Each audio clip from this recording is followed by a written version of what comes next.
So why even tattooing? Was it just like watching LA Ink? How did you even get the access to want to do it? No, I mean that I was honestly always had an interest in. The first like I just didn't know how the hell to get into it. And when I met JoJo is when it was like the first intro to like to get it, like the first door opening.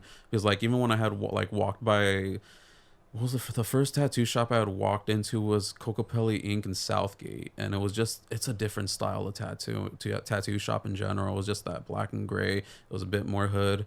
It was just like, what do you want? Like it's just, it wasn't my thing on the walls. Like it was the same stuff that I saw. Like rather if it's just like black and gray single needle work and stuff. Like at that time, didn't care for that. I was like looking at punk rock bands and just wanting to get Skulls or Reapers or something. Yeah. So is your intention just to do like punk rock tats, like logos and stuff, or what did you think? For me, I didn't see it as like just wanting to do what I wanted to do. What I saw now, I still kind of think about it as also like in genuine, just like a connection with someone, but also to finish a project from beginning to end was always big to me. Like I feel like there's a satisfaction in it, just completing something, just something in general. But and when getting into tattooing, I just fell in love with the moment I just like got the first door in. Because I didn't even know like tattoo styles until I was tattooing those styles. I just like tattoos. Like I think now people like come in. I mean, but it sounds like you had a little bit of that too, because you were kind of prepared and you had different styles you'd try to do. So were you reading tattoo magazines? Like how were you aware? For sure. Yeah, I definitely had some magazines and I saw traditional. I just didn't know like how to design it at all. Like the traditional I was drawing at the time was like almost like overly detailed, trying to put every little trick into it instead of not knowing just to like step back and just let a design sit on its own, like almost like what to say it, just to not overwork the design, just to like allow it just to be as like strong as it is. So after you meet your homie and you kind of get an introduction, kind of like get a chance to walk in with a portfolio, what happens from there? They threw me to the fire. They was just like, all right, well, we're gonna have you start and everything. The first day I started, I don't remember the exact year. It was what, 20? How long were you watching tats before you started making tats? Oh, dude, over a year. I didn't. Oh, okay. Yeah, right. I didn't like. They didn't just hand me a machine. They were just like, all right, well, it was a 2-floor setup. I didn't even get to see the tattoo room. The first day was Friday the 13th, so I had to just deal. I learned paperwork for sure that day. So your first day was Friday 13th. Friday the 13th. Yeah. That's hectic.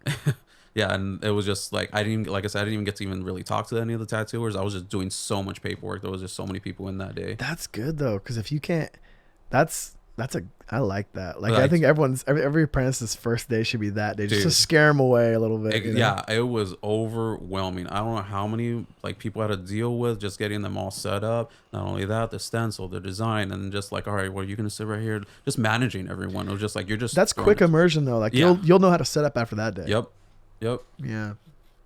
And it was there for like I said, like about 2 years.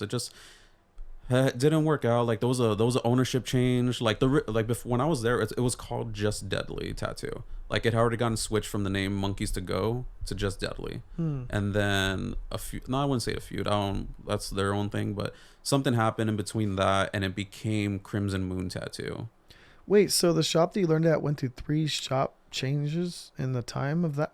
So no. So like Monkeys to Go was already like a thing of the past. And then Just Deadly came in, and then I came into it when it was Just Deadly. Okay. Yeah, but like I had just known about that place since Monkeys to Go, because everyone used to buy their shoes, their boots, their shirts. It was just all like one of like the punk stores around the area. Oh, and they made like tattoos in it. Yeah, there was that back room that had like some people tattooing, and then they switched it over to Just Deadly. That sounds sick. We used to have. It was a big ass spot. It was massive. It used to be like a old like theater or something. So there's just like this long hallway of just like apparel. They even like subleased the front to like a whole clothing company. So they had like dog pile jeans, manic panic, bullet belts, stuff like all that stuff. We had. Did you ever come to Electric Chair out here? There was one in Huntington for a while. I think I did actually. That one sounds so familiar. It was called Off the Mall, and there was like CNC Ride Shop, which is like kind of broy, like skateboard shop, and then there was Electric Chair, and it was basically that. But they did piercings there. My buddy Evan Burke apprenticed for piercing there. And then there was Sounds Like it was a record store, and there was Deluxe, which was like a punk rock kind of thrift store, and it was called Off the Mall, and I used to go and spend my allowance there and kind of like kick it out front, you know. Exactly. So that's cool, man. I could see that being an easy. Wow. Okay. If Like I would definitely say like, yeah, my entrance into it, like I'm extremely lucky. A lot of people have a harder time getting into it, probably deserve it even more better than I more But than I that gives you access or like a peek behind the curtain because you can go into the store because I want to be a body piercer and I was really into that, and there was electric chair was you're kind of in the piercing shop but you're not kind of old enough kind of ish, and I think like, you know, if tattooing is going down in there, like Sounds Like was going on there, it kind of gave you like that little itch that intrigued into it. And like growing up, like my parents were always like against it. Like just literally my dad would like rub off the Spider-Man tattoos that I got from the fucking cereal boxes and shit. Right. Like, so then after that shop you were there for a little bit. What happened then? so me and the owner just at that time we had a falling out. We weren't seeing eye to eye on things. Before I even left the shop, I went around to every single tattooer. I didn't want anyone to think that I was just like, I'm just leaving you guys. Right. Like, fuck that. Like, fuck you guys or something. I was like, I don't know what's happening. I don't know what's going on, but this is like, I need to figure out to see. I just want to make sure I'm not like leaving on bad terms with anyone. And everyone got to the point where it was just like, dude, we honestly surprised that you haven't left already. Like there was I was also 1 out of 3 apprentices at that point, at a certain point. It was kind of like an apprentice factory? They're just letting everyone kind of try out, or what? I wouldn't say it's a really an apprentice factory. They had an apprentice there that was there for a long time. She's doing her own thing. I'm happy for her, and so is literally the other apprentice too. Like I got along with both of them at the time. Though I think we were probably all butting heads because we're like all rushing to just fucking break down someone without getting yelled at or something. Like it was just like, we're all fighting for the same position. We don't know who's gonna get it. Type of weird like scenario. Oh, so was there a battle? Like, did not everyone, or just who could outlast? I mean, what was the expectancy? Are they all gonna tat there afterwards? Like, how's that work? Yeah, exactly. It's like we didn't know, and like we know for damn sure there wasn't enough room for all 3 of us. So like I didn't know what was gonna happen. And then there was this one tattooer at the time when he told me this, I was kind of pissed off. But looking back on it, I was like, the one piece of advice that he probably gave me was true. It's just like looking at me, he was like laughing at me in the middle of like a good moment with everyone. He's just like, "You really think you're gonna stay here for the rest of your career?" And I was just like looking at him, I was just like I was just laughing, having a good time. Like, what the fuck is that supposed to mean? And it's honestly true. Like, even that guy who even said it, he's already quit tattooing. I'm not there at that shop anymore. Shit changes. And then jumping around from a couple shops, I just realized that you do have to leave home after a certain point. So is that kind of when you met Joe Truck after that? Yes. When I left the shops, I spoke to everyone at Just Deadly, just saying that I wasn't what I was gonna do. And I was trying to leave. I was trying to get a hold of the owner, and he was kind of like dodging me a bit. And straight up, just took my stuff at one point. And when he came back, he assumed that I just stole some stuff. I got 86 from the shop. It was a little bit of drama. I was like, dude, this is my toolbox. This is like my shit. I'm just taking it with me. How old were you at this time? 21. I had just because I turned 21 in my apprenticeship, and the most I got to do for my birthday was go get everyone beer. Yeah, that's including myself. Well, just maybe Humble. one. Yeah, exactly. I was like, I was already used to it at that point. It was the only thing I had going on. Like I had lost the girlfriend that I was with for not even crazy long, but like a month into that. So I just made it my life. Not to be a dick, but like I did I fucked off of everything else, and it just became everything for me. But that's what it's about, you know. You kind of have to. It consumed me, and honestly, I like the way it did. After that, that's when I met Joe Truck, and he just like he took me on enough to a point. Like he told me flat out, like, I'm not gonna keep you at Ace of Hearts here in San Pedro, but I want to see if you get to a point to just be able to be a walk-in tattooer, and I'll put you in my shop in downtown LA, and you could just do a bunch of like tourists and stuff like that. So it was kind of like he had a bunch of shops, right? Still, he's got a couple of shops. That time, he had he had 3, at least as far as I know. If he had Magic Cobra in New York, he had Ace of Hearts in San Pedro at that time, and he had Crimson Unicorn in downtown LA. Trip out. So yeah, when I as soon as I finished up, like he was like, okay, like I think you're good enough to at least take in some walk-ins.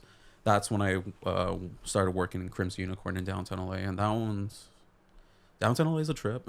Is it hectic? Is it what you think if I think of downtown LA, is it that? No, it's like the opposite end of what you're probably thinking, unless you just know the area and you know it's shitty, especially Fifth and I think like the dystopia aftermath cover. Dude, we used to be we were located on Fifth in Los Angeles. Oh yeah. Yeah, right across the street from Key Saloon. At that time, I was sober for like I had been sober for like 3 years. Um, and there was a security guard that I would hang out with outside of Key Saloon, and he named it the Gateway because we would stand outside and just like watch everyone after work, just seeing the regulars pass by doing their thing, and then we would just see like straight up like Walking Dead status, like Skid Row across the street from us, and people are just like walking around like zombies practically, and it's just the wild. There's just something always going on. How do they wrangle downtown LA? I had a friend who had They had don't. like well, all right, so I think so. All right, my buddy had a photo studio in like Arts District, and it was like no one walking on the street. It was almost dead. Everything was fancy, but he said that the crazy security on that neighborhood. But a block away, it was fucking The Walking Dead. Yeah. And is that what it is? They just have private security just on it, like wrangling them in one area. Like, is some blocks bad, some blocks good? How do they do it? Oh no, not even. It's regulating itself. Like if anything, that security guard just regulating that building or that entrance. But even the art district, it's pretty fucking shady around there. It's cutty.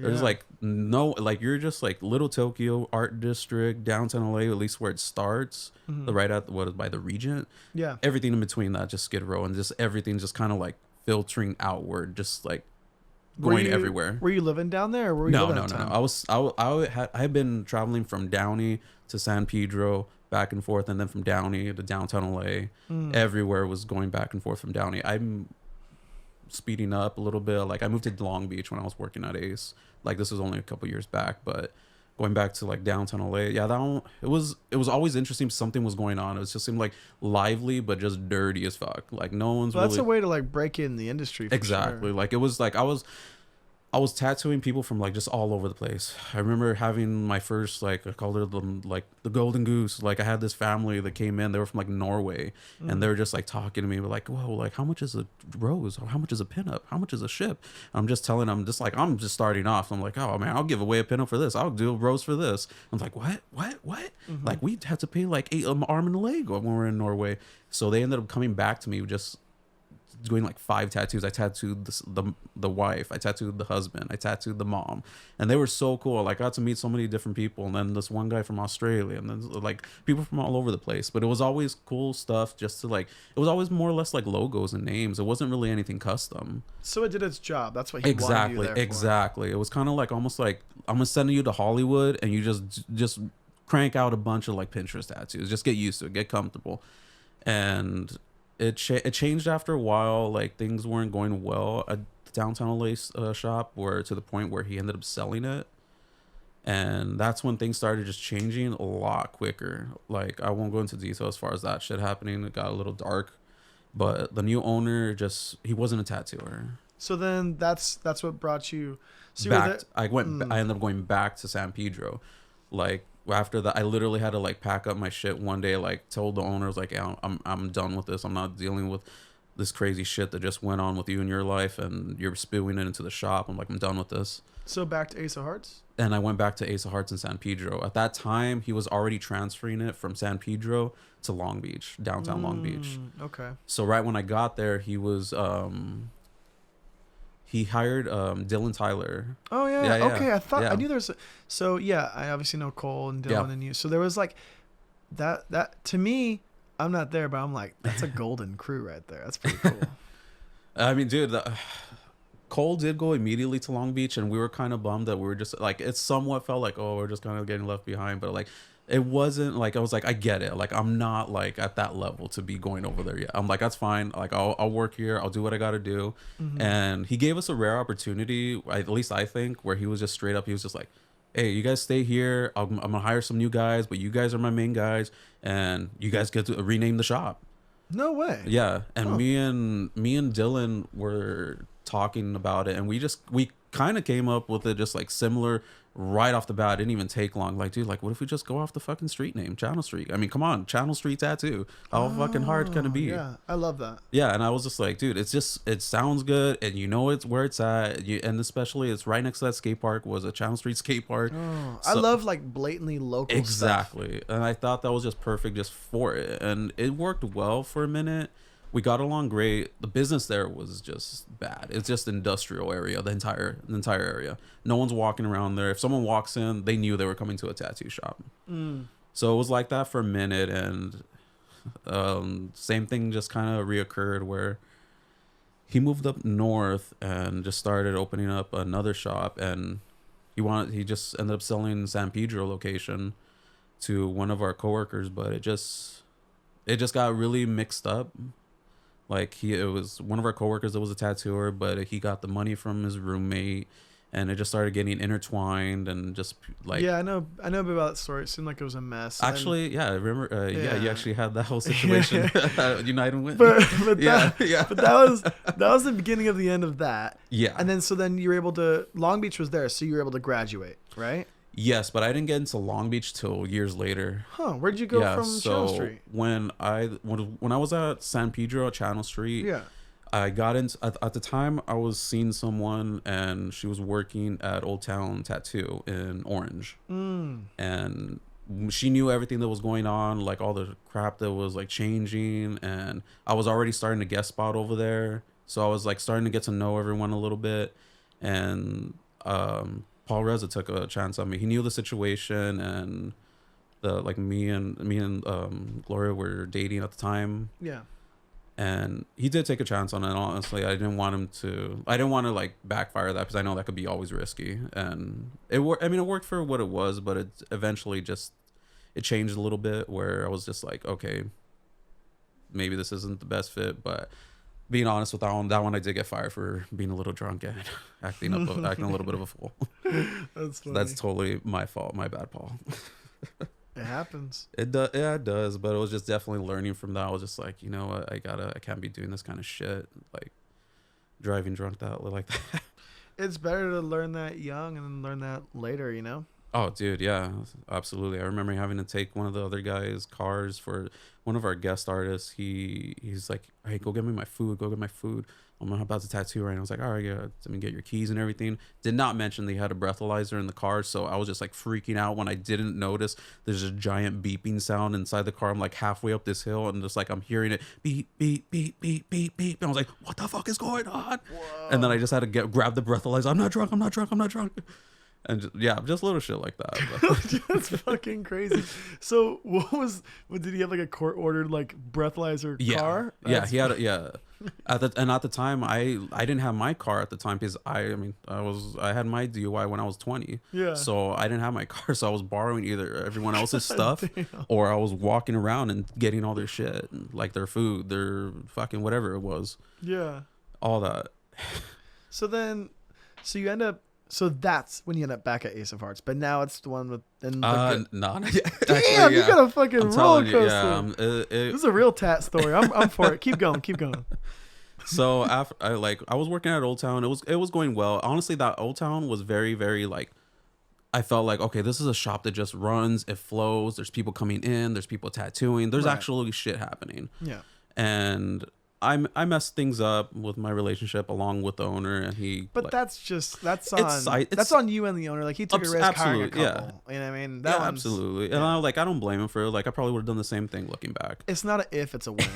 and then when it happened. It did. Yeah, it did. So when I left that shop, because I had to go, I went back to, ironically, all the people I was working with when I was apprenticing in Whittier at Just Deadly. A lot of them ended up moving to a shop called Infamous Tattoo in Pico Rivera. Almost half the shop that I was working with at that time moved into that shop. Okay. So I started visiting them more often, and they straight up just like, dude, if you want to come over here, it's like it'll be just like an easy fit. You know everyone already. Right. And it was like I was with my old mentor James White, and it was a good time. I think it was just comfortable to the point where I was just like, okay, now we can just like start trying different things, drawing different things, really start getting like pushing our limits of what we can do. There was just that good vibe with everyone. Everyone's just trying to push like what their strengths are, and that's what I liked about that shop as well, is that not everyone was doing the same thing. Everyone was kind of just branching off into their own thing, more or less around traditional, but their own thing. I still felt like I was far behind, but I could see where it was going. Was there walk-in traffic at that shop? Very few. It was very few. It was a bit hidden.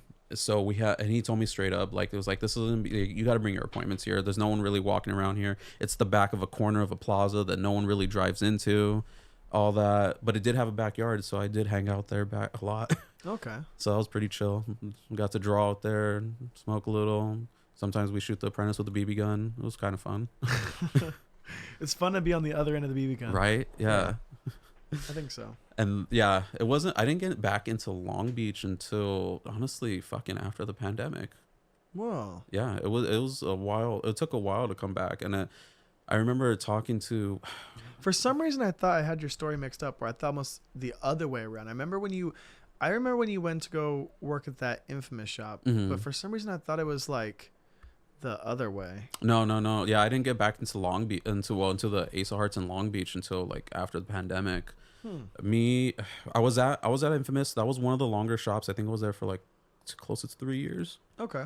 Yeah. And pandemic hit. People didn't know what the hell was going to happen.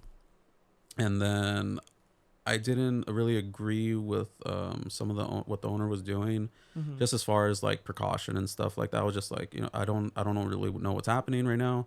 And I just started seeing that people were just dropping off. Like my mentor ended up hitting me up to say, hey dude, I just want to let you know it was really good working with you, but I'm going to be moving on and everything. It was just so sudden. And I was just like, what's going to happen next? And I just felt like I needed like to change my location of where I was at. And I actually went into like a little private studio for like about 4 months. Right. Just to see what the hell was going to happen. I didn't know. And it was literally like a closet. It was like a 121 square foot room. Yeah. And just trying to cram out whoever I could. I remember you even hitting me up saying just like, dude, what happened? Did you quit? Like, because I was off of social media for a year. And honestly, it was a fucking great year. But I had some people hitting me up telling me, I was like, I thought you quit tattooing because you didn't post anything. I was like some people did. I have a friend who I just talked to a couple days ago who he still doesn't tattoo. Really? Yeah. And he started tattooing around the same time as me, like 2000 and like 10, 11 or something like that. Like, but he was yeah. And we worked together in Hollywood, and then in the pandemic he kind of like took some time, and then he is a web developer now. He's not coming back to tattooing. Shit. I want to get him on the podcast, but he doesn't want to do it. He doesn't give a fuck. He doesn't have Instagram. He's totally past it. Like, it's super bizarre. Yeah.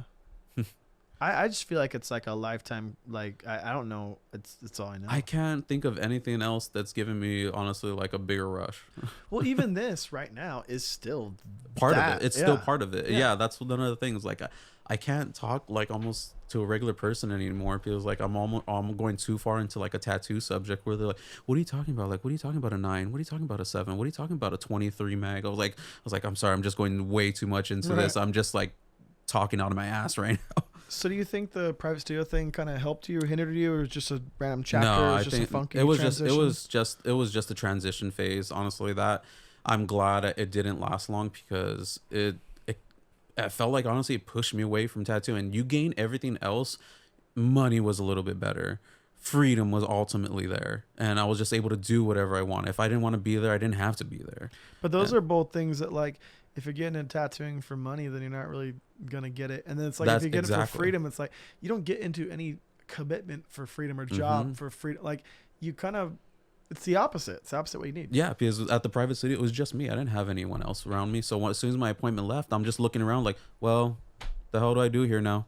Like, I don't even have room to like draw in here. So like, well, I'm just gonna leave. Yeah, I felt that way too when I had like the Hidden From You Corona in Burbank. I just kind of would just go to my appointments and leave. And now I have Hidden From You in San Diego, but I only go there once a week, and I have the space with a friend, and so it's nice, you know what I mean? At least having someone in there. It's like a getaway. Something to bounce ideas off, just to talk to. Yeah, I feel like I'm guest spotting at my little shop. Exactly. Yeah. But it's not every day. I want to like hang out with my boys. Exactly. So when I was there, I was only there for like 4 months, and I started walking into back into Ace and visiting them and hanging out with them, like when I would finish my appointments and just hang out. And Austin at Ace, he just came up to me and just was like, dude, why don't you just work here? Right. I was like, okay. you know everyone here. You know Joe loves you. So like, you know you're good with everyone. Like, why don't you just come work here? Was that a closer commute like to home at that point? No, fuck no. I was still in Downey. I've been doing the trip to everywhere from Downey like this entire time.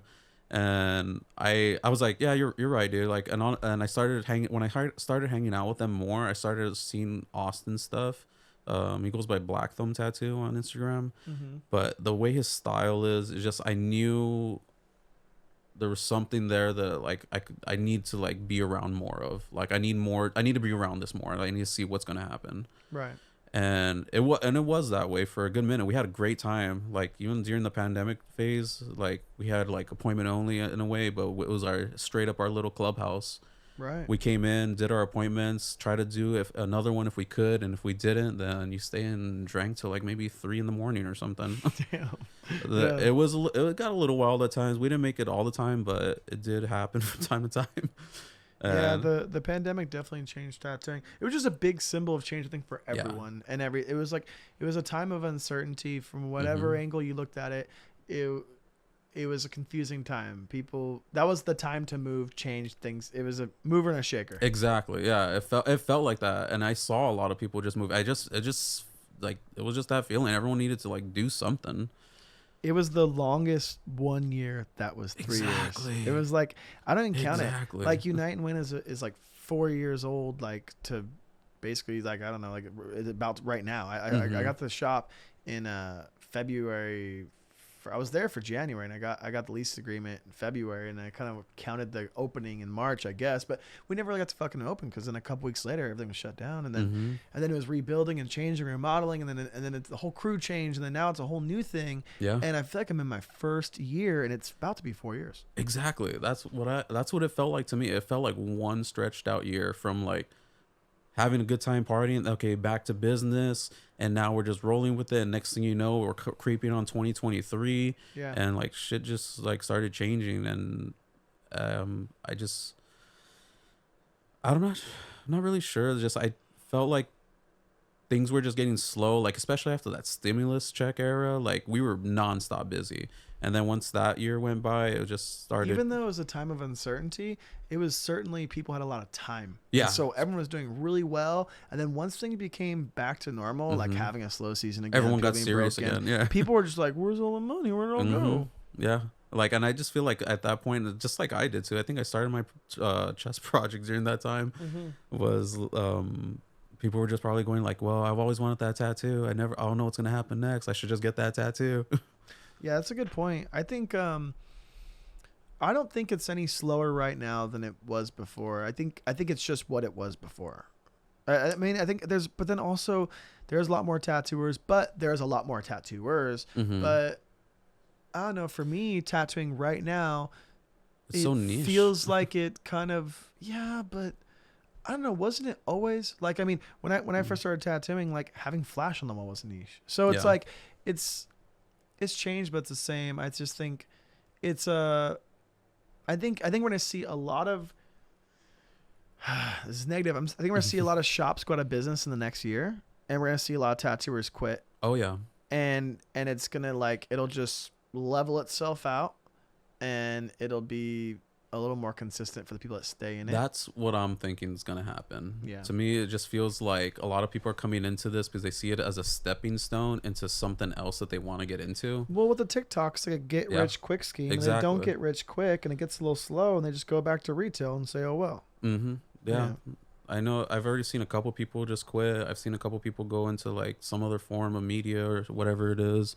But it just seems like now it's just so niche and almost like hobbyish, where that's a great point. Hobbyish. Yeah. Where it's like, if you care about this, I want you to respect this as much as I'm not expecting everyone to just fall in love with it. Like I would hope people do fall in love with it and respect it as much as they should, because the person who's getting tattooed gives a shit about it. But how could you have that value when you don't know? Like I think I don't know. I'm becoming the grumpy old gatekeeper that I didn't understand when I was a kid. I'm okay with gatekeeping this. Yeah, but Like, but you didn't get it when you're on the other side of the gate trying to get in.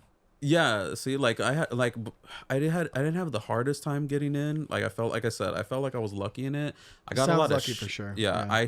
I feel like I got a lot of shit for it in the beginning, and like from a lot of older tattooers. Like I said earlier, I wasn't heavily tattooed at the time, and I could understand that. I knew where my head was at, but they didn't, and that's fine too. Mm. And they wanted to give me shit about it. Well, I'm just gonna still just remember that. Yeah, I mean that's fine. Like, I mean, looking back on it, like it's probably easier to understand where they were coming from now Yeah. that you're on this end of the thing. Yeah. And I don't know how it's gonna be as far as like who's gonna stay into it inside this whole industry from like getting into it now, because now it just seems unreal. Here's my take. I think tattooing. Okay, what I'm gonna say, I think is super correct, but also, quick ad break from the Alex Holiday interview. Consider leaving with a souvenir, something from me to you. If you're a tattooer, I got needles. I'm fully stocked with the best needles money can buy from Unite Win Tattoo Supply, UniteWinTattooSupply.com. Or if you're just a little Wayne fanatic, if you want a little Anthony Pimentel and Wayne Fredrickson in your life, consider leaving with the Tiny Bright Tattoo Book. We published that in 2017. Or if you just like black and gray, just bold, traditional, and you don't like color and it's not your thing, consider getting a Tiny Black Tattoo Book. Also, me and Anthony Pimentel, this was 2016. Or if you want something a little artsy, something a little different, something kind of confusing to look at, something unique, consider entering at your own risk and getting one of these. There's only 100 of these made. I have 36 left. One run and done. This is the origin, son. And it's just got... I just basically started tearing apart an antique book and started just blasting my stuff over it. Everything from line drawings to some flash. There's a couple sheets in there, to some photographs, to like even a little paw print from the man yourself. This is a book that every time you open up, you'll see something new. I guarantee you. So that's for your coffee book, or your it's something to look at while you take a little poop when you're thinking about me, or you want to slap your enemy, or you want to consensually give your partner a little spanking. Consider picking one up. So, yeah, WayneFredrickson.com for, books and shirts and such. And if you tattoo, and that's just not enough, consider UniteWinTattooSupply.com. Get the best needles money can buy. Let's get back into the Alex Holiday interview. If tattooing is for everyone, Mm-hmm. and everyone is getting tattooed and everyone's doing tattoos, then there is no community. There is no leader. There is no industry. Tattooing is different in every space you walk into, right? Mm-hmm. Like, so it is whatever you want it to be, like, it can be, the person could be hosting a silent appointment. They could be mean. They could be happy. They could be hot. They could be ugly. They could be funny. They could be weird. Whatever you want, you'll find it. Yeah. And I think tattooing has always been honest in that regard, where it's like, you get a shitty tattoo as cheap. It's like, oh yeah, this tattoo sucks. It was $20. Like, well, it looks like a $20 tattoo. Yeah, exactly, right. Or like, you just kind of get the tattoo you deserve, and you look back on it and you go, okay, yeah, I guess I kind of, you're like, oh, I just rolled the dice. It's like, well, it looks like you kind of rolled the dice, and but with that being said, I think that tattooing is a subculture. So you were exposed to tattooing because you saw a heel tattoo on someone that was light and faded, and you still liked it. Mm-hmm. And then you found out who did it, word of mouth, got the card, went to them, and it exceeded the expectation, right? And then I think like now we only see like fresh photos of tattoos. Now we only see like 100%. a lot of the clients have never seen the type of tattoos they like in real life. Mm-mm. And they've never really healed a tattoo or had a tattoo or seen a tattoo, but they're purchasing this thing forever they know nothing about. And I think that they have this preconceived notion that I think can be kind of damaging and dangerous. Like people getting hand tattoos that don't have tattoos are like, when did it fade? And it's like, well, if I've had to explain that a couple times, like the and past 2 weeks. Yeah, and so I think it's just like, I think there's a lot of people that are getting tattooed who probably shouldn't, and I don't know. But again, it's for everyone, right? Whatever. Here's my take on it. It was a subculture, and then there's still subculture in this culture, but I think it has now reached pop cultural level, right? It's very relevant, yeah. pop culturally relevant. So it's in pop culture, you have trends, and trends are temporary. Tattoos are not. So it's like, I see a danger in that.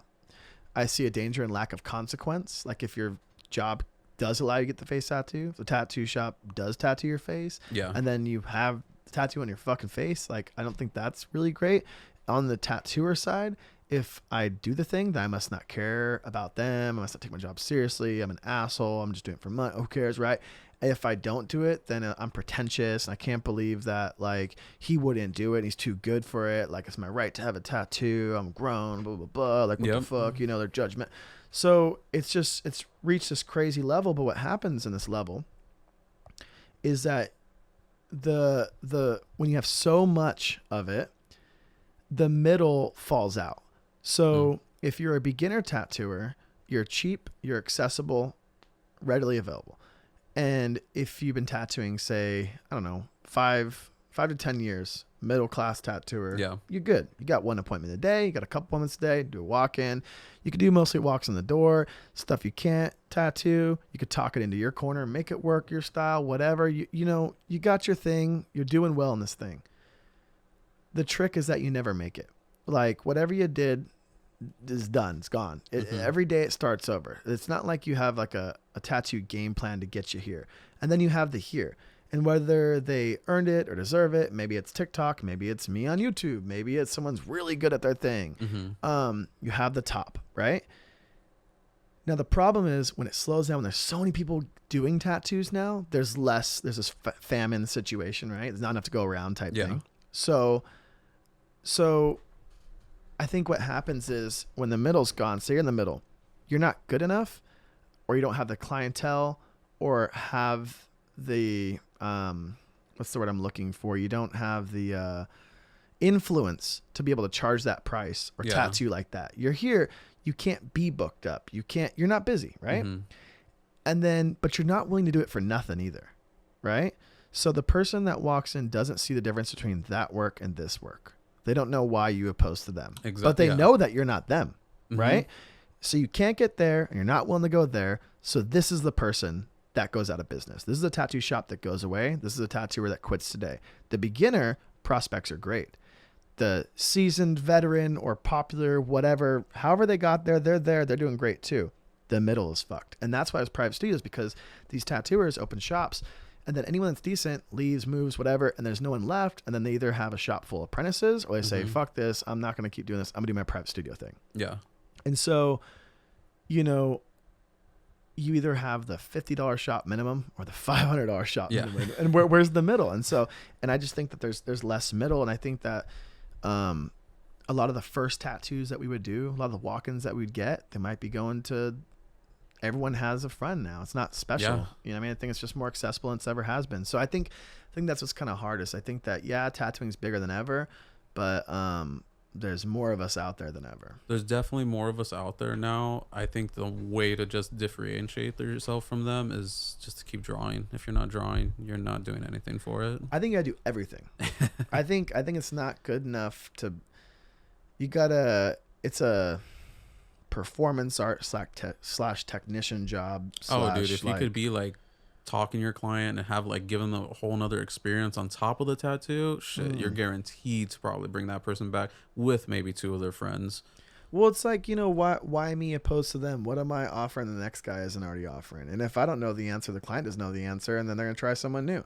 And there's so many options. Like, why wouldn't you want to go out to the new restaurant? Like, why do you have to keep eating the same restaurant? Why don't you just change it up? Like, collecting's cool. It's fun. So it's tricky.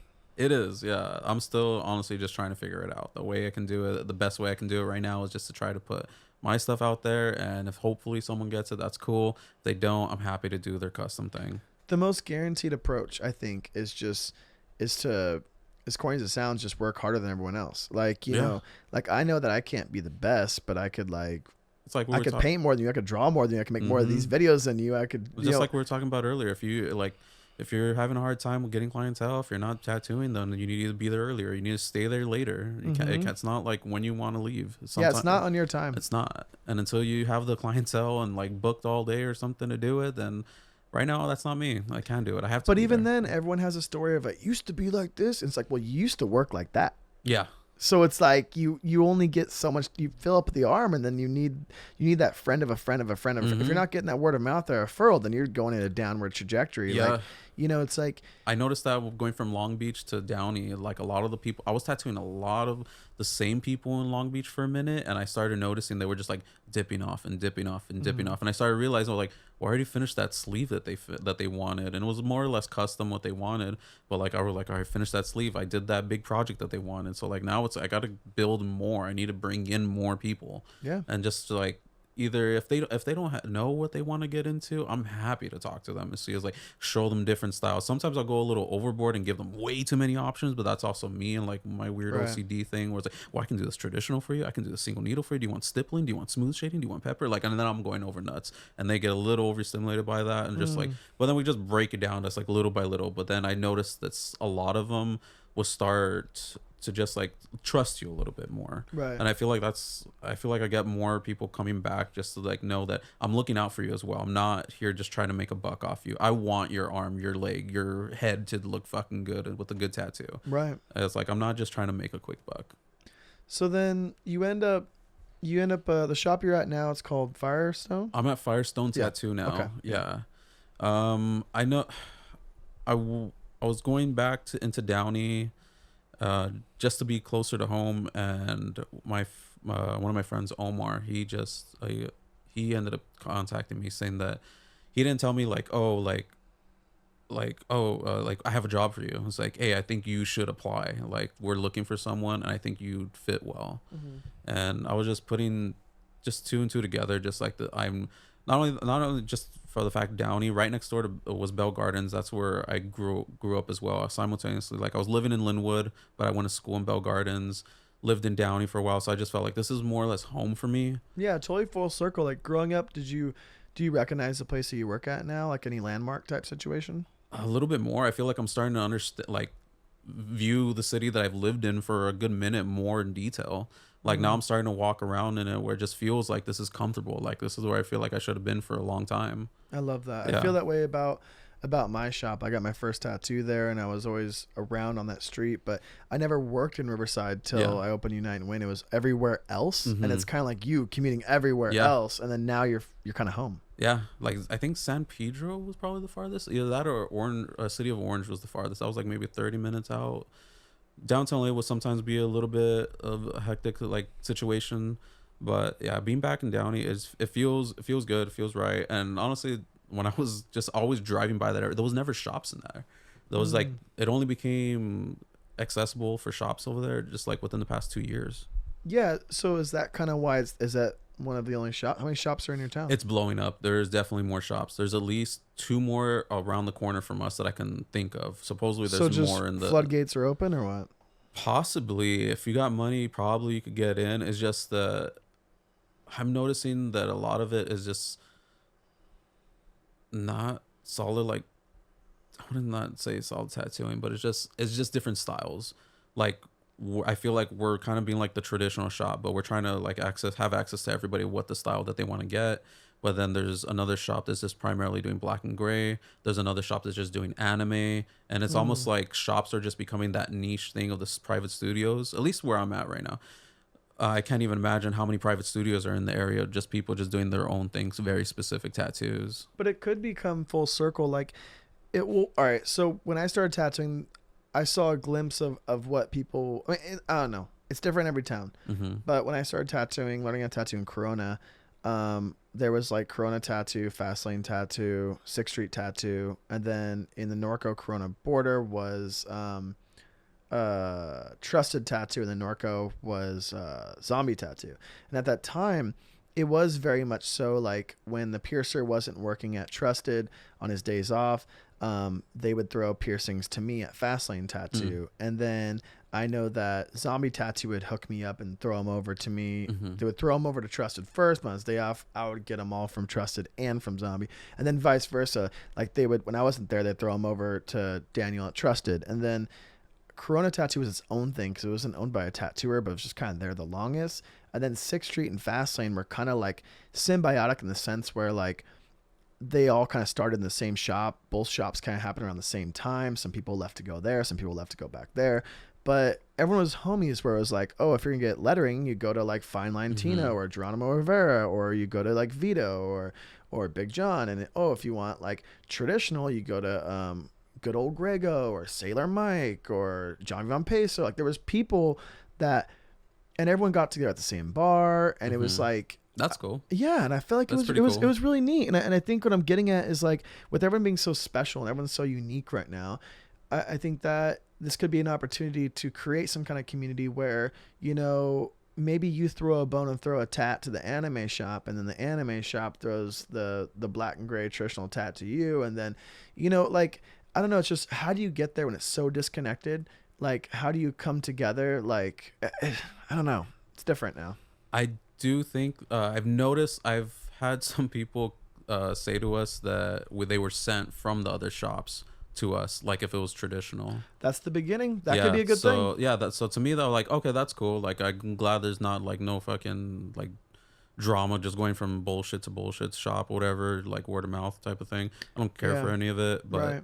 I feel like it's so I don't know, in Riverside it feels so like disconnected. Like do you think it's just more spread out?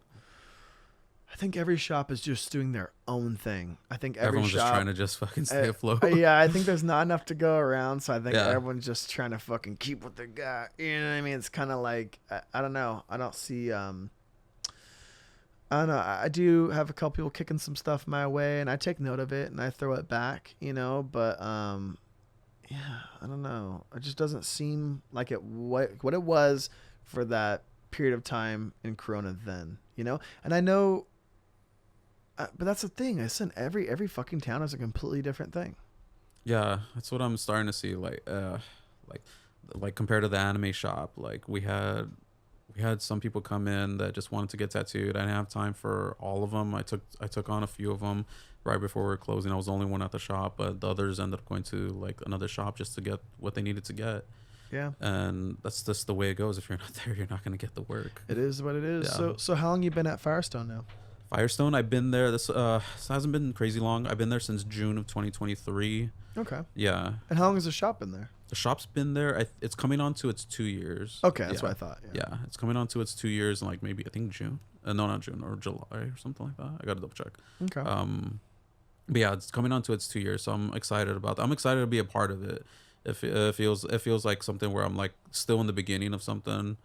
And I think there's just good potential to be there. Like to me, it's just like, I feel like word of mouth has just gotten around the whole city of Downey, that there's shops around. Now everyone's starting to figure out like which one to go to. It takes a minute. Yeah. And that's totally fine. What I'm trying to do is trying to be there and just try to tattoo as many people as I can in the area, so that way they tell their friends.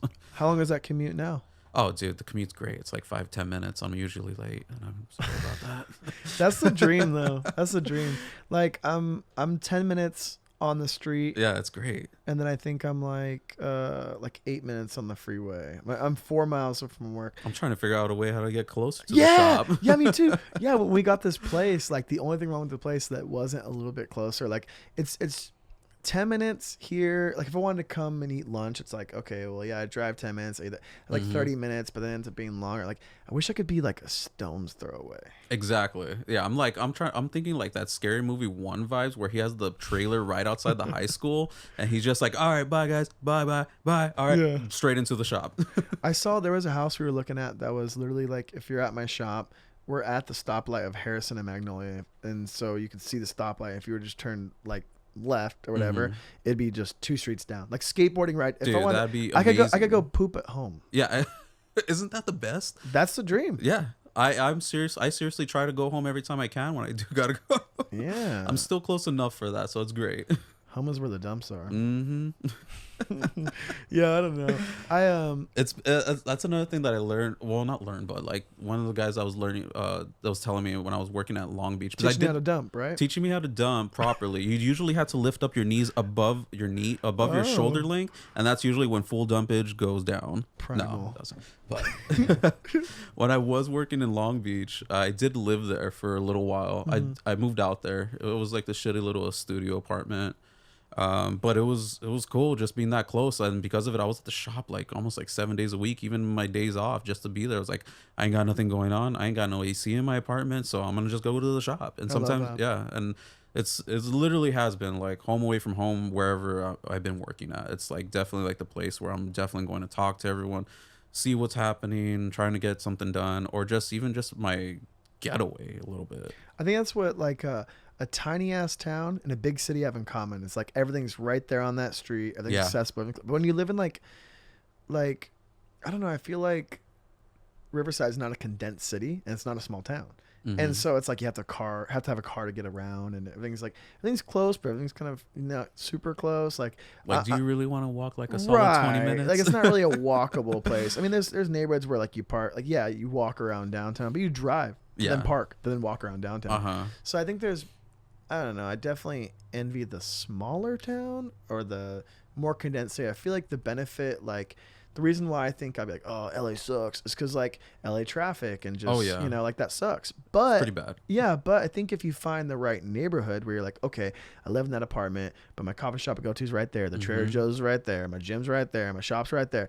Then you just live in that one neighborhood, and that's what a city's supposed to do, is like provide to you. Then it could be awesome, but the only thing that sucks about that is feeling like trapped where you never leave that block. I have met one guy when I was working in downtown LA. He didn't have a car. He was from up north, and I just went up to like, hey, how long has it been since you left downtown LA? I mean, just downtown LA. He looks up. I was like, I think I've been in the city for about a year straight. Yeah, he has not left downtown LA, and I was like, how the fuck do you not just leave? Like, everything's here, but I was at the same time like everything's right here. I would want to get the fuck out every now and then. Yeah, I think that's what like it's like New Yorkers are like that. Some people never left their borough, you know. But I think like, that's wild to me. I think that's why I like Riverside though, is because I'm close enough to go anywhere and do anything where I don't have to live there and be stuck in just that thing. Yeah, but it's nice to not have to choose. Yeah. Although I think the one side, it's not even something really to complain about. It's not even a complaint. I was like, I just kind of miss having a little bit of a commute so I could have a solid playlist on the way home. Just like having your solid song, your solid artist, whatever it is you got going on, just like decompress, turn the mood from like bad to good or whatever it ends up being. Because now I only got like one song to choose on the way home. Yeah. So I better make it a good one. I think that's what I like about with my San Diego shop is like I'll listen to a full podcast on the way there, and I'll eat I'll treat myself, you know. Like I was just there on Saturday, and I went there a little early, and I got some food at Evolution's little vegan drive-through, like right down the street in Hillcrest, and my shop's in Bankers Hill, so it's right there. And then I park, I'm at the shop, and then oh no, you know what? I fucking really treated myself. I went to Ben and Esther's. It's like a vegan Jewish like bagel spot, and I got like drip coffee and like a bacon, egg, and cheese vegan bagel thing. And I went to the shop, I set up, I did my tattoos, and then it was like I did them pretty quick. It was kind of early. It was like 6 o'clock, and I'm like, I don't want to sit in traffic. Okay, fuck it. And then I went to Kindred. It's like a vegan black metal themed bar. And then I had like a really nice dinner, and then on the way home it took like an hour and a half, but I had like a nice podcast, and I got home and I'm like, that was a really nice little day to myself, you know? Yeah, exactly. Honestly, that's one thing I do miss. Like, I'll definitely try to put certain songs on in the shop and just get a certain mood going. But there's nothing like just having like your own spot, like on your own playlist. Just taking but every that drive. day would be a nightmare. It's like every day is pretty bad. Yeah. Yeah, you gotta. It's special because it's not every day. Yeah. Yeah. Yeah. Now what I'll do is like, I'll go get my own coffee like in the morning or something and walk around, like, because we're right by downtown Downey, so there's like a bunch of small businesses, which I love that. So I get to like walk around, whether it's for lunch, for a coffee, and just kind of just like get a breath, but at the same time meet people around the area. It just feels homey to me. Yeah. I like it. So would you say, like, what's your take on the whole post pandemic war mongering epidemic, less money to spend on tat time? Like, do you think it's slower than it was back in the day? Is it something new? Is it something the same? Like, how are you getting by right now? What's it like for you in this thing? I mean, well, I think right now people are just honestly saving, either while trying to save and just holding on to like their money. When I don't honestly blame them, especially it's 2024. Not to get political, but it's a fucking election year. People will start getting a little weird at that time, whether which side you're on. I don't give a shit. Mm-hmm. Um, right now, at least right now, at least at that shop, I'm noticing a lot. Either they're extremely young with maybe $100 to spend, and they're just trying to get what they can, as much as they can for $100. Yeah, a And lot of then them are calling for the shop minimum, assuming that. everything's the shop minimum. Yeah, exactly. Plenty of those. It's Yeah. either that or plenty of piercings, and then They never seem to ask about my maximum. no, right? I was like, dude, do you want to know my day rate? I will give it to you. Yeah. I'm gonna throw that one in there next time. Yeah. But yeah, it's either that or like they're just, like people that already have like their family, they already have their things settled down, so they have a little extra to spend. I'm not really seeing too many people, like just people my age, are just like everyone's struggling my age just to afford like their rent and stuff. Like Yeah. the tattoo is, I mean, it's not a necessity, unfortunately. It's a luxury.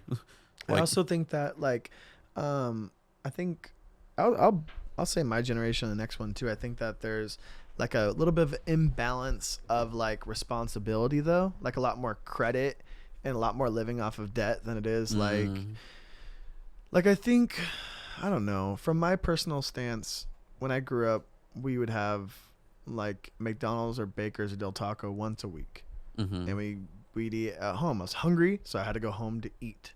And coffee wasn't like a.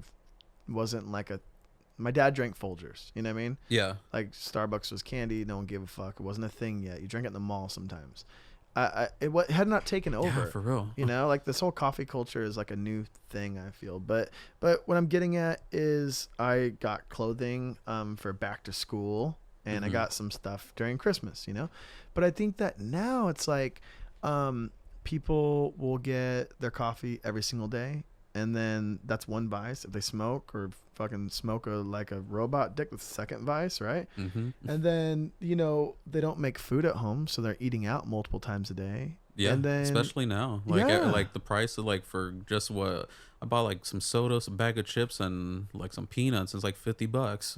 Well, that's the thing, right? So it's like if you buy and especially if you're like Ubering, that's expensive. But people are just living outside their means, like just to live within their means. Like if there's like, you know, $10 at Starbucks and $10 on some cigarettes, and then, you know, $20 on some lunch, and now they're at $40, right? Yep. And then it's like, oh, they're gonna go and get a snack, whatever, and now they're at $50. And don't and forget gas. They need to get to their places. And they're at $60-$70, and they got to eat that night, and they're at $100, and they only made $60 that day. So they're $40 in debt now for the one day. And then they might have a car payment of a car they shouldn't even be having payments on. They should be driving not what they're driving, right? Or they'll put on a credit card. And so I think people are like, I think people just don't.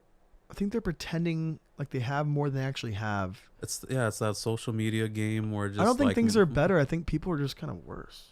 I don't know. I think we were talking about that earlier too. I was just like, everyone's pretending to be something on social media where just like my life is this, and it's constantly, well, I need to make sure to cater to my media that it's still that lifestyle. It's like, who cares?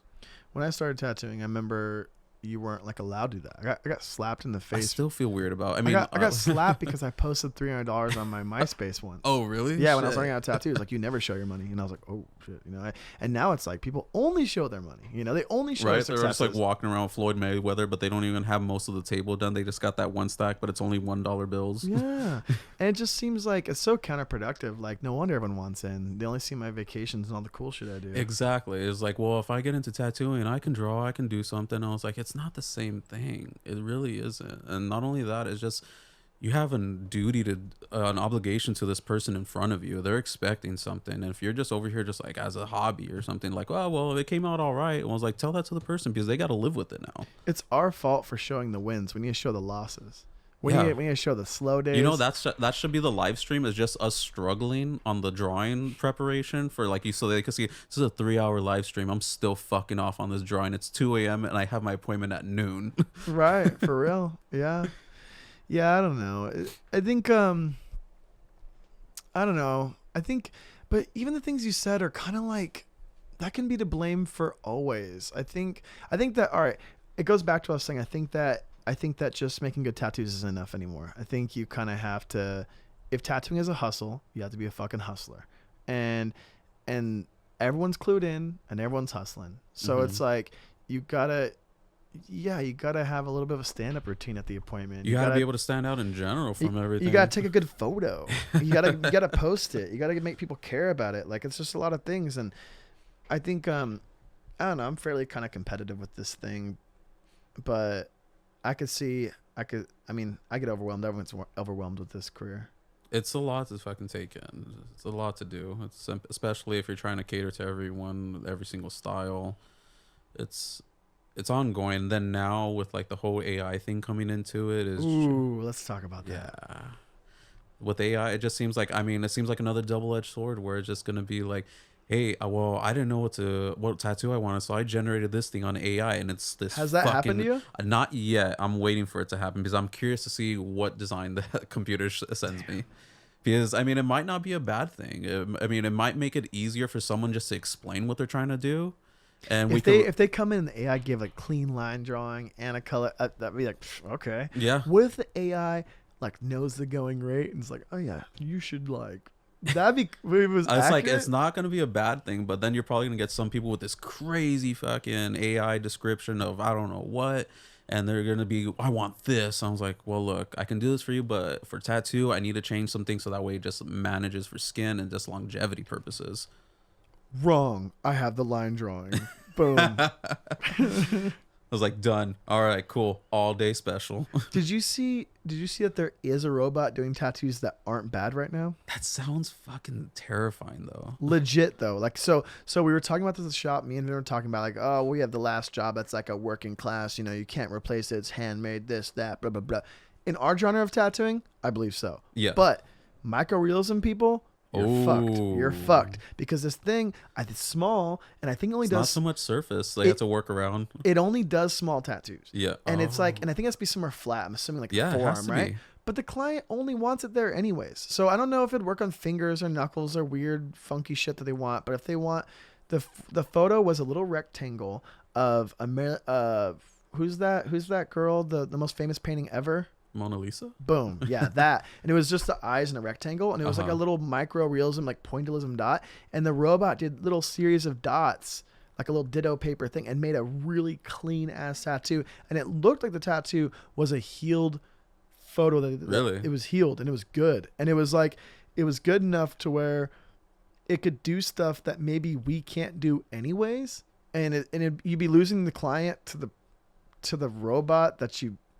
I don't know. I'm just going to buy a fucking robot and then I'll have the robot in a station. So they walk in for that thing. I'm like, okay, cool. That's the robot. And then, you know what I mean? Just slip 100 into the machine. It'll give you all your Pinterest desires. Oh, yeah. But it looked impressive. That's also hoping that client sits 100% still on it, doesn't reach for their phone or anything. And like, what happens if that thing just gets stuck or just stops working, but still like just in that one spot, just puncturing and puncturing and puncturing. Damn. Like, yeah. Well, I think, all right, my concern wouldn't be that. My concern would be, because clients move on us. Whatever. That's exactly what I'm saying. Right. I was like, I'm not expecting them to stand still for a robot. If anything, they're probably going to be worse around a robot. It ain't that much different. But I think the concern is touch-ups. Can it touch it up? Because you can't, like, all right, say you put a stencil on, and like maybe it's half of a stencil, and you're like, oh, line up the fucking, I don't know why you do that shit. I just line out the whole fucking thing if I had to. But yeah, if you had to, like, I've seen people do back pieces and like finish a whole, like the scan, like, you know what I mean, like the reels. chunks. Yeah, and it's like, yo, lining that up, like if they're just bent a little bit different, or like how do you get it to line, you know? So I'm thinking like, a touching up a no outline thing with no guidelines in that thing is already hard enough, but a robot touching it up when the client picks it up. The robot better get it done on the first shot. If not, it probably doesn't have a second chance. Yeah. It's like, unless it has some kind of weird scan tool and it could recognize where it's at, but then it's like, how much are you really gonna like invest into that kind of robot to get some kind of return on it? The price would probably be even more than us. I'm cool with the robots. I just don't want to touch up their jobs. Hell no. For like those micro fucking tattoos, that's something I probably can't even see. Yeah, I'm good on that one. But yeah, surgical precision, little tiny ass like Didn't like super duper Battlestar bug pin times 10 needles would be sick. Like run it, wasn't like Battlestar Galactica or something like that? They had like a robot machine. It was like straight up shooting like a laser on the guy's arm and stuff. He had like a mom heart or something. I believe it. Star Trek has predicted everything. Dude, yeah, I don't know how that's gonna go, but I see multiple industries. Like, have you seen that 3D printing fucking building machine where it's just like, oh, with the cement? The cement. Yeah, I got into a whole rabbit hole of that one on YouTube, but just I like, love it, dude. The way that I didn't even think about it, where just like, well, you can't just have cement pour out, it's just gonna pour. Like, it has to dry by a certain point, like a quick time. It's like there's so much that goes into it, and that's for homes. Like someone on skin, like. I don't know. At least the homes are sick though, and they'll leave Shit, exposed to like they'll expose like rounded cornered walls. Like I'm here for it. Yeah, exactly. I'm all for this tech coming in. No one wants that fucking job anyways. Exactly. And you still have the finishers, and there's still so many jobs. Like it's gonna end up adding different kind of jobs. Just the old jobs that we're used to aren't gonna be there anymore. And there could be old and new. You could have like these like 3D printed cement walls with some like artisan like wood like mid-century roof that someone did do it by hand, and you could have like I don't know, that contrast could be cool. Yeah, all that stuff. Just especially like this year in general. Like how close are we to full self-driving cars when our clients could just take a cheap ass Uber ride to us? They exist. It's just us. It's us. Driverless though. No, well that's already. It's just we're not far from it. No, we're there. It happened. It's gone. It's old news. So? Yes. It's just us being okay with it. It's public perception being ready for it. It's there. It's there. We're the ones that aren't ready. I've seen that shit already happen. When I was years ago, like at Downtown Tattoo, there was some like that's Buddy, but like there was some self-driving like car that was going around the block, and you could hop in for a free ride, and it would just drop you off around the block. Shit. And it was like a promotional thing, just trying to get people to get in it and go in it and see, hey, look at it worked. Because how many people are gonna go home and just like, I just got into a self-driving car right now. It was a promotional type thing, and so I think I know. I'm trying to remember. I think Google has their own version of it, but they've like laid out the whole city so that way they knew where everything was at. Google's one I trust because Google has, they know every fucking street of photos of every single thing already. Google owns Waze. Waze is just like what they practice with before they bring it to the Google Maps app. So I think like, if they had some kind of self-driving situation, I'm hoping something like that just encourages people that maybe couldn't reach us, makes it a little bit easier for them, because like I have straight up have some clients that just don't even drive. They don't have cars. I think driving is gonna be poor people shit, and then maybe the opposite. I don't know. I don't figure. I'm still thinking about this. It's an interesting one too, because I feel like it's gonna happen. It's gonna happen suddenly, and I don't think most people are really gonna be ready for it. It could go the other way though. It could be. So? It could be something where you drive a car because you're a baller. Like you have a classic car, or you have a luxury car. See, that's another thing where people are gonna buy a car to specifically rent it out or have it on trips, where people are going to make extra income while their car is out driving for them. Well, there is like Turo. I mean, yes, you did that. Oh yeah. And like right. And it was actually like a really cool service. Like we rented the same car we have, a Subaru Crosstrek in Portland, and we talked to the people, and they knew what our gate was when we landed. And the person pulled up in the car, and they already have our information. Everything's already done, right? So they pulled up to our gate. We come out, and then like. He's like, oh yeah, I'm pulling up right now.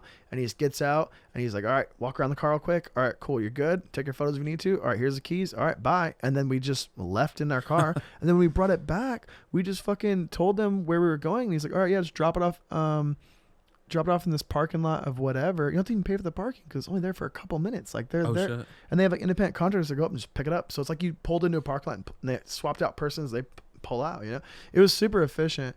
And I have a client who he drives for Turo. Someone owns their car and they do that thing with it.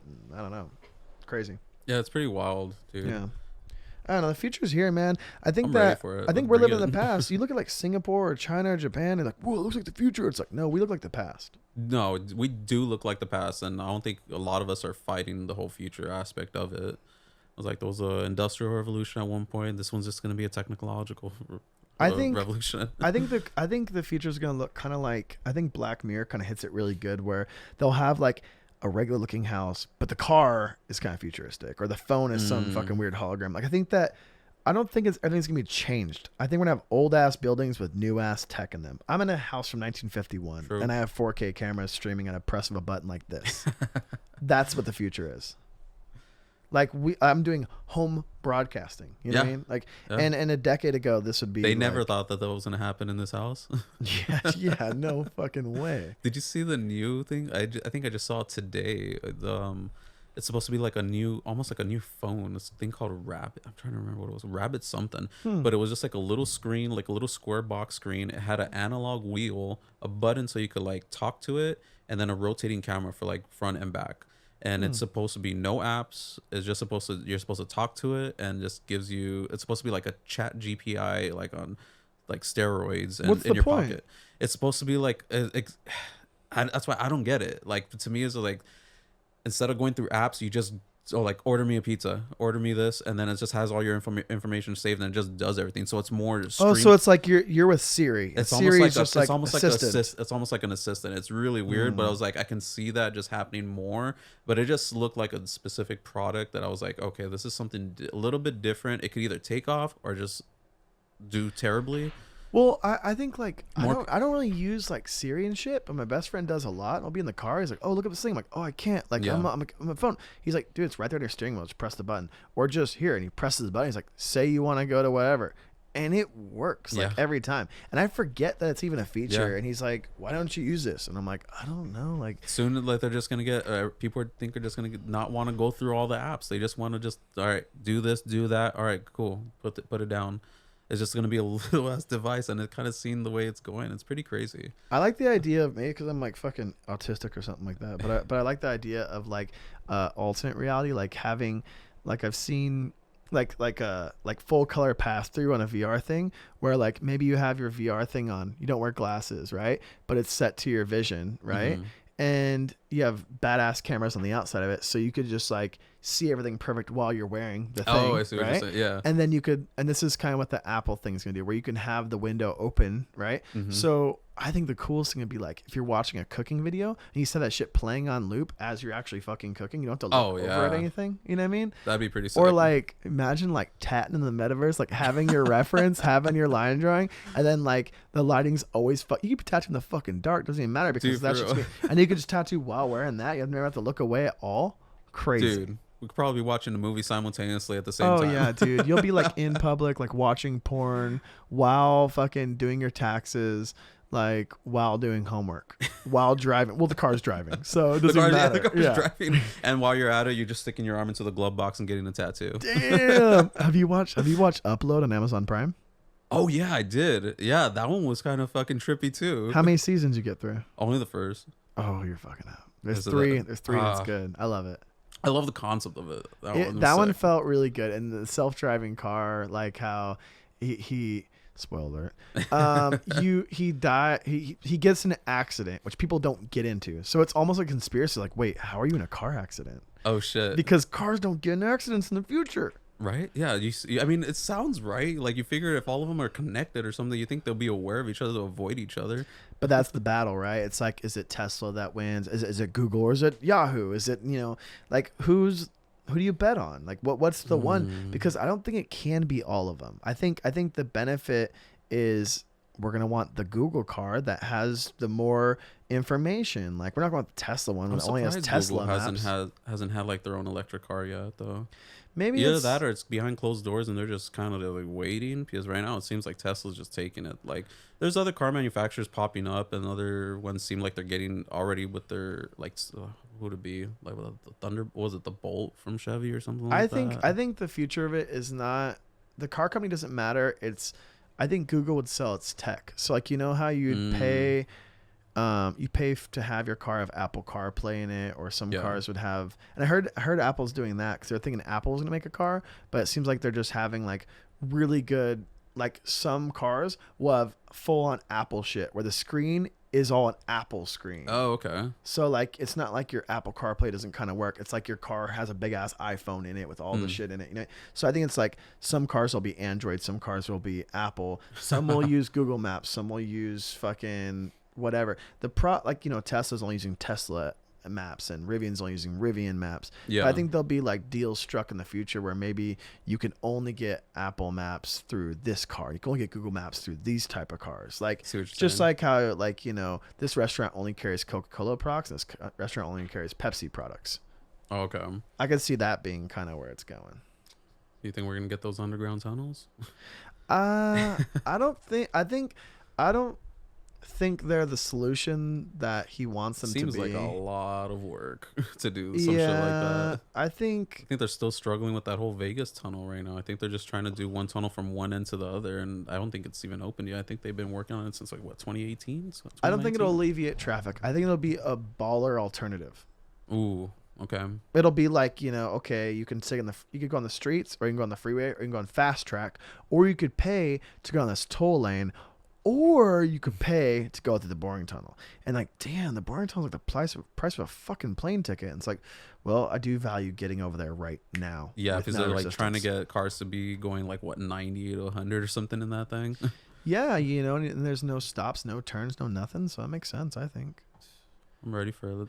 But I don't think it's an everyone thing. I think it'd be the boring tunnel experience would be the equivalent of, for what cars are, if it was planes, it'd be the equivalent of like private jet. Okay. Do you think we'll still get what is it, that other project he has? It seems like it's just a really difficult thing where you could probably just put a fucking train, the same exact tunnel, and pack 1,000 people in that. Yeah, what bitch. happens with the bullet trains? I thought that was supposed to happen. I don't know. Not here. That's what I'm saying. We're living in the past. Yeah, we're fucking catching up very fucking slow. Mm-hmm. I think everyone that I've met that's outside the U.S. said that our public transportation is the fucking worst, and I honestly believe them. Yeah, well, I don't know. It's just, it's subsidized. It's set up in a way to make money for car companies. You know? Like I definitely missed my car when I had to take the bus. They're just different experiences. And different, like, I don't know, I think... Although the bus did have certain characters on it, when I would take the bus from East LA to my apprenticeship, I'd see like the same characters coming out of work. I would see like this same businessman pull out a straight up 40 outside of his briefcase and just start chugging away every single day. I saw him doing the exact same thing. I love taking the bus when I had to take the bus. And then when I didn't have to take the bus anymore, I never looked back. If I don't have to be somewhere on time, the bus is pretty chill. Yeah. Usually I'm late. I mean, I did have a lot of experiences on the bus. I used to take 2 different routes. I'd take the 15, which would go the length of Arlington, and then it would turn right on Magnolia, and then go down to the mall, and then go down to La Sierra, and turn right again, then back to Arlington, back to Magnolia. It would take this whole little triangle every time, and it'd go both ways. So I'd take that one a lot, or I'd take the one. The one would go the whole length of Market, Magnolia to 6th Street. So I'd take that one to the Showcase Theater and back. Oh, that's pretty cool. Well, never back, because it was always too late. The bus stopped running. But that's how I'd get there. But those are the buses that I always took. And there was some buses that I would take out to like Orange County. I had to hop 2 different buses, get the chain reaction, and I have to just like sleep at someone's house and then find my way back. Or the Metrolink to like Union Station and somehow walk around LA all night. Like I cherish those memories. Those times are fun. Yeah, those times are good. I remember being stranded. I forgot what bus we took, but we were going into like South Central, and the bus driver straight up just busted a U-turn. He's like, "I'm not going any further." And we're like, "We still have like blocks to go to the show." Like we were supposed to get dropped off like right around the corner. It's like, you guys get off right here. And just walking through like South Central, like I don't even know what time at night. It just felt so sketchy, but at the same time I remember it at least every bit of it until the point I started drinking that night, and then I blacked out because it was my 18th birthday. I'm gonna tell you something wild. So there was this bus stop. So when I would take the one, it would go all the way down to like Maple, and it would make a U-turn, and then it would come kind of back. And then that's when it would head back down to Riverside from Corona. And it would stop pretty much right in front of like where the Showcase kind of was. You'd walk up this little thing because it was on Main Street, but it was on, doesn't matter.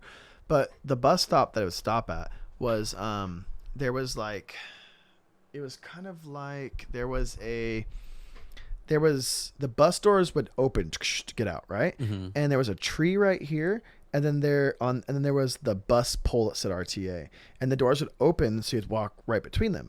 And sometimes people would be waiting like up against the tree or up against the pole, so you'd like get to walk around them, or they would kind of encourage you to walk out the back, and then so that people could walk in the front. And for whatever reason, only the front doors open, and I was waiting at the front, and there was a guy like leaning over, like he was kind of leaning over, like let me see. I would say. All right. So this is the pullover here. Is laying like this. So he was like. Just doing his daily workouts. That's what you thought.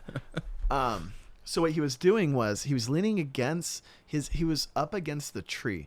And as we pull up to get out, we realize he's not wearing pants and he is pooping against the tree. No. So when the doors open up, he's bent over right in front of me and the tree is right here and his butt cheeks are against the tree and his feet are kind of far away from it, you know, and there's just poop going down the tree so it doesn't hit his ankles. He's got strategy. He didn't have fiber, didn't and I'm he? like, dude, and I was like, what? And then the bus driver like closed the doors and apologized and opened the back doors for me. But I mean, the back door was already open to me and the front door was crazy.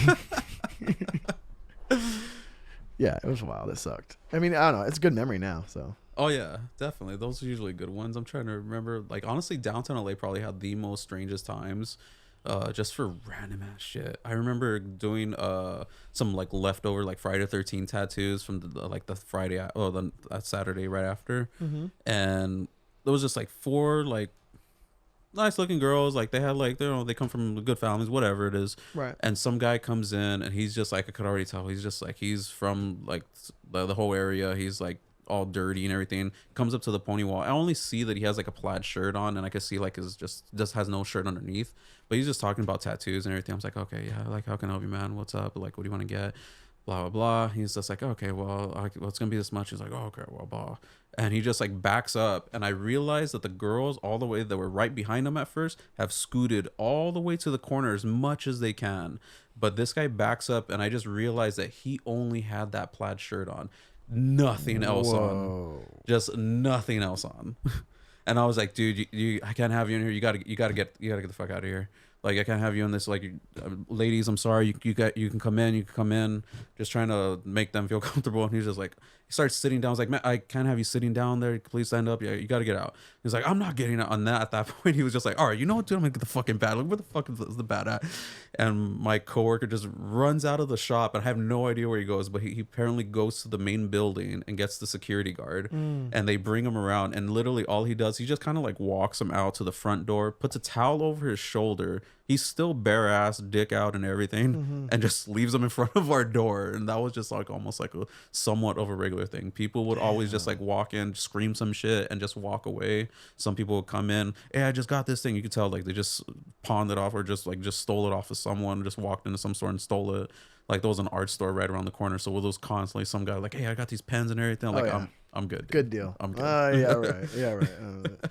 Some cheap arches right there. Oh yeah. Yeah. I have a friend. I won't tell the story because they're gonna come on and tell it soon. But they worked in Venice and that's got to be plenty. Yeah, and they got some pee on their feet. No. Yeah, pretty hectic. I'm glad that never happened. There was plenty of piss everywhere in downtown LA. I remember just eating shit, like skating to the shops. I parked like maybe like 2 or 3 blocks away. I just remember just like seeing like people just like loading up their stores and everything and just like eating shit in front of like everyone, just like people that I knew from the art store. Just throw pebbles in front of the shop. Like, I swear I got caught on a little rock or something and I just went flying. And of course, like everyone comes out like, oh my god, are you okay? I was like, I'm good, just fucking bloody a little bit. Just leave it alone, I'll be fine. Yeah. But it was cool. I had good vibes over there. But yeah, there was something always just going on over there. Is things pretty more like normal and downy, a little more chill?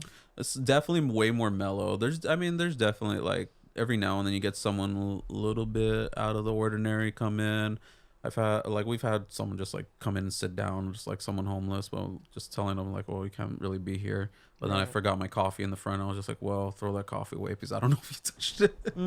Yeah. I was like, I don't know if this guy took a sip out of it. It's been it's definitely been mellow. We had a lot of like where our shop is located, it's like not far from the Tyler Mall, and that's where like the buses all stop. And there's also like down the street, like from us, is like this like psychiatric like ward and all these city buildings. And I think people would like just kind of like when they walk out of there or they get out of the mall, like to see tattoo shop with neon, like it's just like they just come right to gravitate towards it. Yeah. But I think they scoot them along. Like I don't know the fucking conspiracy and how it works, but we don't really see. There's no like home bums. Like we see someone, for that week, and we never see them again. Yeah. Yeah, they get, and then it's just, I don't know. It's very bizarre, but now we have like a security service. They came in, and I think like the city was paying for it or something, and they gave us a card, and they said, oh, if there's any issues, call us, whatever. And I think I lost the card. I mean, I don't know, whatever. But that car comes by our shop twice a day now. They just come and come in our parking lot, and they just leave. And it's like we haven't really had any issues. And it's like, oh, I guess, I mean, maybe they're just, I don't know what they do. Corral them into a different undesirable place. Like, I don't. Different city. Fucking sucks. It's just like, were you allowed to exist if you don't? It's just weird, man. I don't know the answer. Yeah. I don't know the answer. I don't think most people do. That's why they just keep pawning them off to another city. Yeah, I mean, like, I noticed that when I was before I left Long Beach, there was a lot more. We started seeing a lot more like homeless and like familiar faces. Like we would straight up see like this woman. She was like always like half naked, and she would just straight up go to one of the vintage stores and just steal a couple clothes off the rack, walk away. See her then 2 days later doing the exact same thing. Have you had any ghosts from your past, like any homies from high school where you're like, damn, I know that person? Oh man. No, they don't ever want to come by and get tattooed. They never want to spend money. No, but I'm saying like I have a friend like an acquaintance from high school that is like on the streets that I see. No shit, really? Yeah, it's I haven't seen anything like that. I think the closest thing I've seen was I've tattooed someone from like my elementary school, and it was kind of weird. He was just telling me that everyone that we more or less grew up with in that time is all living in the same area, around the same block radius. They all have families. They're all doing like the whole thing. And I'm just sitting there. I was like, dude, I'm just trying to figure out what the hell I want for lunch today. Like, I haven't even gone that far. Yeah. It's kind of trippy. Yeah, my neighborhood, like Arlanza, a lot of people stuck around there too. Like a lot of the friends that I haven't, everyone's just kind of in the same spot. I don't know. Yeah, maybe it's just an efficient city though. Like we said, maybe it's a place where you don't have to leave, you don't have to go far, and yeah, you have everything you need there. Yeah, I've definitely learned to appreciate like more hometown within the past few years. I felt like when I was younger, all I wanted to do was just get away from it, and now it just feels like there's a reason why I kind of want to go back, like just to being more closer towards home. It's just there's a different feeling on it. I feel that. Yeah. I want everything. I want to like live in it, but I don't want to be in a hectic city either. Yeah, like I thought I wanted that back in the past. Like I used to have dreams like, oh, I'll live in downtown LA, and then when I started working in downtown, I was like, oh god, I don't want to live here. Like it's not the fucking best place ever. And then but the reasons why you wanted to then versus now, like when you're a kid, I was like, oh, I want to skateboard and write graffiti and break into that abandoned building and like fucking all these crazy stories, and I'm stay up all night, go to shows, get drunk, like all that stuff. And now, dude, I just want to be home in bed by like 10.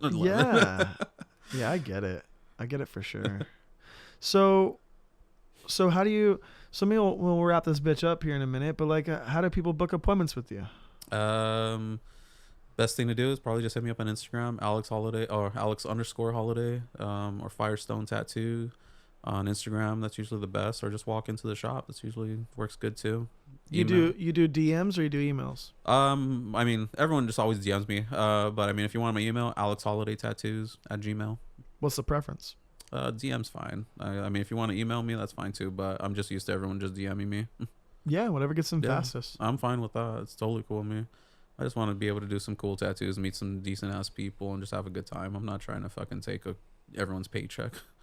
Any parting words of wisdom? Well, just stay humble. Just like appreciate what's being taught to you, and just remember that you're never really at your certain limit. There's always room to grow. There's always room to learn something else. Oh yeah. That's good. All right, man. Thank you. Dude, thank you. Got to come back to this. Ooh, the song. Ready? Let's do it. You're not ready for it. Oh.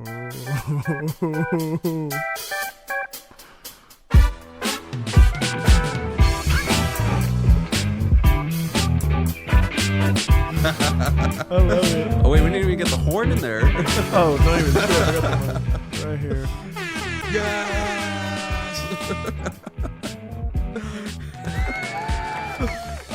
Give it up. Thank you.